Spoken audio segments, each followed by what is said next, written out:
Les seules choses avec lesquelles vous ne blaguez pas, c'est le rapport sexuel et l'argent.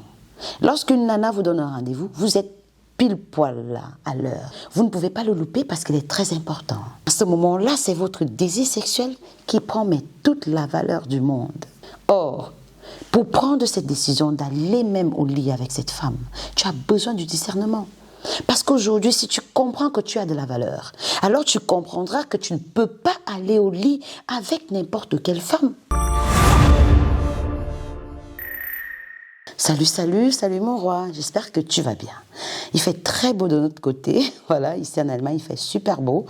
Et avec ce temps, j'ai pensé à toi. Je me suis dit, pourquoi ne pas te parler de 4 ou 5 choses que tu devrais faire ou que tu devrais avoir dans ta manière de vivre avec toi-même ou en général dans la société.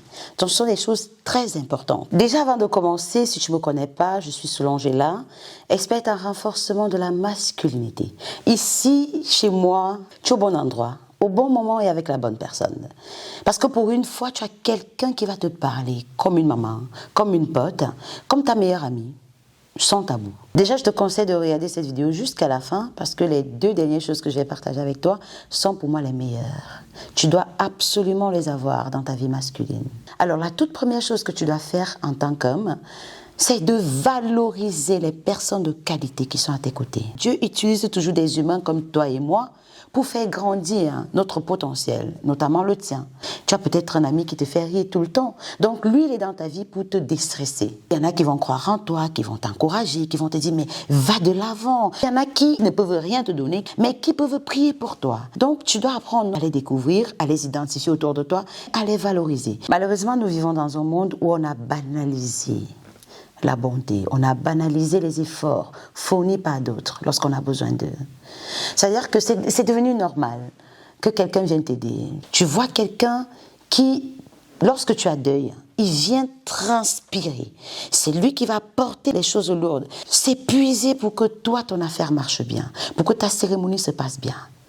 Mais après, tu n'auras même pas le courage de lui dire merci, le merci du fond du cœur. Il y a des services que tu ne pourras jamais payer.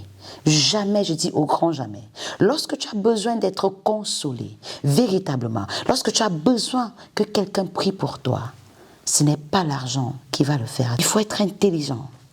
Sois intelligent, mon roi. Maintenant, la deuxième chose que tu dois apprendre dans ta vie, ce sont ce que j'appelle les règles de bienséance. C'est bizarre que nous vivions dans un monde où, lorsqu'on va parler de savoir-vivre, des bonnes manières, des règles de bienséance, qu'on pense tout de suite d'abord à la femme. Alors que toi aussi, mon roi, tu en as besoin pour ta masculinité. Par exemple, tu dois connaître les règles de politesse, de courtoisie, comment s'exprimer en public, comment parler aux gens, aux femmes, savoir comment te comporter, parce que, encore une fois, ton image est en jeu à chaque fois que tu ouvres la bouche. Tu dois savoir qu'au milieu des gens, ta personnalité sera mise en jeu. Elle subira soit un coup, au cas où tu t'es très mal comporté, ou alors elle augmentera en valeur. C'est clair que dans une vidéo comme celle-ci, je ne peux pas tout te dire, hein. Je ne peux pas rentrer dans tous les détails, mais je vais essayer quand même, hein, voilà, de faire un petit condensé pour que tu partes d'ici avec quelque chose de consistant. Si tu es un homme, tu dois savoir que ton image va beaucoup jouer pour que les gens te traitent à ta juste valeur. Donc, c'est ce que tu vas leur montrer comme image, comme personnalité, comme attitude qui va faire que soit ils vont t'intégrer dans leur groupe, ils vont te prendre au sérieux, soit alors ils vont te mépriser. Ils vont te chosifier. Peut-être dans ton boulot, lorsqu'on va vouloir choisir quelqu'un de bien pour lui attribuer certaines responsabilités, lorsqu'on va parler de toi, on va citer ton nom, tout le monde va dire, ben non, tout le monde sauf lui. Parce qu'il est mal élevé, il est mal éduqué, il ne sait pas parler aux gens. Et tu te poses la question de savoir pourquoi est-ce que tu n'as pas de promotion, pourquoi est-ce qu'on te manque de respect, pourquoi est-ce que ta femme te parle toujours mal. Quelque part, cela peut être dû à ce manque de savoir-vivre, de bienséance. Je vais prendre quelques exemples banals. Tu vas au restaurant avec une nana, ben, tu ne vas pas t'asseoir le premier, mon roi. Mais non. Tu vas arriver et puis tu vas lui demander, ben, chérie, tu veux qu'on s'asseye où? C'est à elle de choisir l'endroit où elle va se sentir à l'aise. Après, tu vas lui tirer la chaise, elle va s'asseoir confortablement. Tu vas te rassurer qu'elle a bien rangé son sac à main. Et après, tu demandes, alors ça va, chérie, c'est bon, c'est bien? Ok. Si tu es encore doux, si tu es romantique, si tu l'aimes vraiment, avant d'aller t'asseoir, tu lui donnes une bise là. Mouah. Voilà. C'est-à-dire, oh, franchement, il il faudra venir prendre le coaching chez moi. Je vais t'apprendre à être un vrai homme, je t'assure. Tout ce qui manque à ta vie là, fais-moi confiance. Je vais le compléter. Par la grâce de Dieu, je vais vraiment t'aider à devenir l'homme que tu as toujours rêvé d'être. Troisième chose que tu dois développer dans ta vie masculine, c'est le sens du discernement. On en parle beaucoup, on dit avant de prendre des bonnes décisions, tu dois réfléchir. Oui, tu dois réfléchir. Et lorsque tu réfléchis, c'est justement pour bien discerner la bonne chose à faire. Malheureusement, vous les hommes, vous êtes paresseux. Et vous entraînez cette paresse même dans ce qui vous concerne au plus profond de votre âme. Même dans les décisions les plus importantes de votre vie. Vous blaguez avec le choix de votre femme. Vous blaguez avec le choix de votre vision, de votre boulot. Vous blaguez avec tout. Les seules choses avec lesquelles vous ne blaguez pas, c'est le rapport sexuel et l'argent. Lorsqu'une nana vous donne un rendez-vous, vous êtes pile poil là, à l'heure. Vous ne pouvez pas le louper parce qu'il est très important. À ce moment-là, c'est votre désir sexuel qui prend mais toute la valeur du monde. Or, pour prendre cette décision d'aller même au lit avec cette femme, tu as besoin du discernement. Parce qu'aujourd'hui, si tu comprends que tu as de la valeur, alors tu comprendras que tu ne peux pas aller au lit avec n'importe quelle femme. Ce n'est pas parce que tu es beau, mignon, arqué, frère en Christ, pasteur, prophète. C'est-à-dire que tu as tellement de demandes, les femmes te courent après. Ce n'est pas pour autant que tu vas aller avec n'importe qui. Oh, la femme là, elle est belle, en plus elle est jeune. Et puis ma maman l'aime, mes amis l'aiment, partout, tout le monde dit que nous faisons un beau couple. Mais est-ce que c'est la bonne femme pour toi? Point d'interrogation. Est-ce qu'elle va matcher avec la personnalité que tu as, avec la grandeur qui t'attend demain? Or, pour le savoir, tu as besoin du discernement. Tu as besoin de t'asseoir et de réfléchir. Il faut comprendre dans ce que je vais dire que tu dois mettre la paresse de côté et fournir des efforts volontaires pour bien utiliser ton cerveau en ta faveur. Assois-toi avec toi-même, analyse la situation. Tu dois peser le pour et le contre. Tu dois analyser les tenants et les aboutissants avant de poser un acte. Quelles sont les conséquences? Quels sont les avantages? Si ça ne réussit pas, comment est-ce que je vais me comporter? Parce qu'à chaque fois qu'un homme te dit qu'il va se suicider, tu comprends que cet homme, il manque de maturité. Tu comprends qu'il n'a jamais pris le temps d'analyser sa vie, de s'asseoir avec lui-même, de prendre un stylo et de faire l'étude des cas de sa propre vie. Mon roi, avant de prendre une quelconque décision, tu dois réfléchir. Donne-toi cette peine. Souffre toi-même de donner un sens à ta vie. Avant-dernière chose que tu dois avoir dans ta vie d'homme, la quatrième d'ailleurs, c'est de trouver un homme pour qui tu as un grand sens de l'honneur. Alors, tu vois, je suis restée calme lorsque j'en parle parce que c'est très important. Souviens-toi, je t'ai dit que les deux dernières choses que j'ai partagées avec toi sont pour moi les plus importantes. Alors écoute-moi, mon roi. Pourquoi est-ce que je vais parler du sens de l'honneur? Tout simplement parce qu'après Dieu, tu dois avoir dans ta vie quelqu'un qui te fait trembler. Quelqu'un qui te fait peur. Pas dans le mauvais sens. Alors si tu veux, c'est quelqu'un devant qui tu ne peux pas te permettre quelconque connerie. Tellement tu respectes la personne que tu vas te dire que mais non, il ne faut pas qu'il ou elle me voie dans cet état.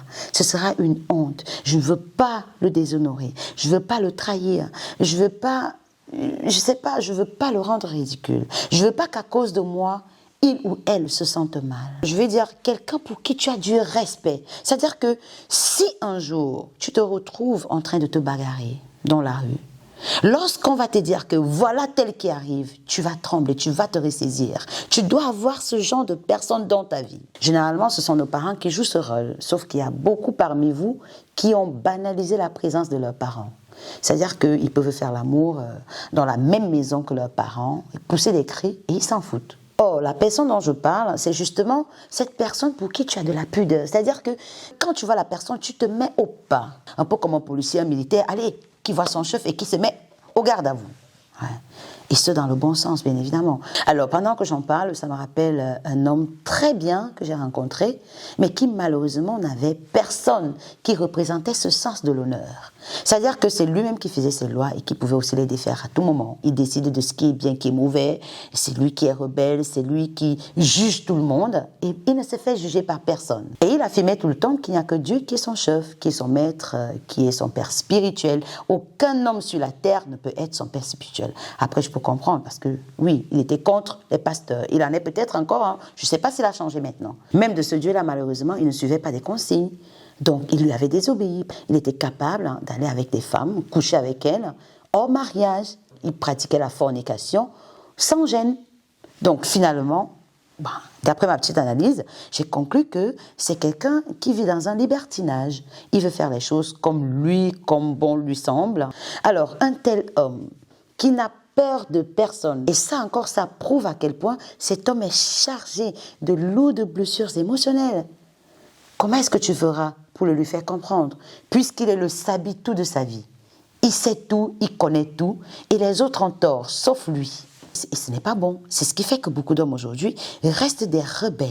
Donc, tu dois te rassurer que tu as quelqu'un dans ta vie à qui tu accordes de l'importance, de la valeur, du respect, et que lorsque cette personne te parle, tu peux baisser la garde. Tu peux dire oui. Papa, j'ai compris. Peu importe le sexe, ça peut être une femme comme ça peut être un homme. La cinquième et dernière chose que tu dois avoir dans ta vie, et la chose d'ailleurs la plus importante, c'est cette relation intime, étroite, personnelle avec ton Créateur, avec le Dieu Tout-Puissant qui a fait le ciel et la terre. Et comme d'ailleurs tu sais que moi je crois en Jésus-Christ, c'est d'avoir cette communion personnelle avec Jésus-Christ. Lorsque tu l'acceptes comme ton Seigneur et Sauveur, franchement, tu seras l'homme le plus heureux du monde. C'est vrai que tu vas me dire que tu as déjà réussi financièrement, tu n'as pas besoin de Dieu, tu n'as pas besoin de tout ça parce que tu as tes ancêtres, tu as tous ces patati patata. Je ne refuse pas, mais je te parle ici d'une expérience que j'ai vécue personnellement. Moi aussi avant, je croyais à mes ancêtres, jusqu'à ce que je fasse l'expérience de Jésus-Christ, qui a bouleversé ma vie. Parce qu'au-delà des biens matériels, au-delà de ce que tu as déjà accumulé comme bien, voilà, comme réussite, il y aura toujours quelque chose qui va te rappeler que ça ne va pas, que tu n'es pas totalement comblé, parce que tu n'as pas encore rencontré le Seigneur des Seigneurs, l'agneau immolé, Jésus-Christ de Nazareth qui t'aime. Il va te combler de sa paix, de sa joie, comme jamais ce monde ne l'a fait auparavant. C'est un truc que tu n'as jamais expérimenté, mais qui va te faire un bien fou. Crois-moi. Et c'est même d'ailleurs pour lui, par lui que je vis. Sinon, tu n'aurais pas eu la femme que tu as en face de toi. Alors, un petit récapitulatif de ce que je viens de dire. Si tu veux vraiment donner un vrai sens à ta masculinité, il y a 5 choses que tu dois mettre en place. La première chose, c'est de vraiment valoriser les personnes, les bonnes personnes que le Seigneur te donne. La deuxième chose, c'est avant de prendre toute décision, tu dois réfléchir. Donne-toi la peine de réfléchir et de trouver le bon discernement des choses. La troisième chose que tu dois avoir dans ta vie, ce sont les règles de bienséance, le savoir-vivre. Quatrième chose, c'est cette personne-là pour qui tu as un grand sens de l'honneur. Quelqu'un que tu respectes et que tu n'aimerais mais jamais au grand jamais décevoir. Et la cinquième chose, c'est de développer cette relation personnelle avec ton Créateur, le Dieu Tout-Puissant. Voilà, c'était tout ce que j'avais à partager avec toi dans cette vidéo. J'espère qu'elle t'a plu. Et si tel est le cas, tu connais déjà ce qu'il te reste à faire. Partager, partager et partager. Non seulement pour agrandir cette communauté d'hommes rois épanouis, mais aussi pour pouvoir changer très vite la vie d'un homme quelque part. Donc, si tu ne t'es pas encore abonné, fais-le rapidement. Et surtout, n'oublie pas de cliquer sur la cloche de notification, c'est juste à côté, voilà, pour recevoir toutes mes prochaines publications. Sur ce, je t'embrasse très fort et je te dis à très bientôt sur la prochaine publication. Bisous, ciao.